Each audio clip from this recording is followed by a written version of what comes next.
বেশ কয়েকদিন ধরে দেশের বিভিন্ন জায়গায় হালকা বৃষ্টি দেখা যায়। এর মধ্যেই জানা যায় আগামী কয়েকদিন দেশের বেশিরভাগ অঞ্চলে বজায় থাকবে দমকা হাওয়া সহ হালকা থেকে মাঝারি ধরনের বৃষ্টি বা বজ্রবৃষ্টি।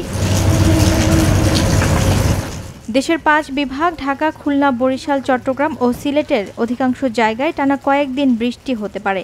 অন্যদিকে রংপুর, রাজশাহী ও ময়মনসিংহেও অনেক জায়গায় বজ্রসহ বৃষ্টি দেখা দিবে। কোথাও কোথাও মাঝারি থেকে অতি ভারী বর্ষণের আশঙ্কাও করা হচ্ছে।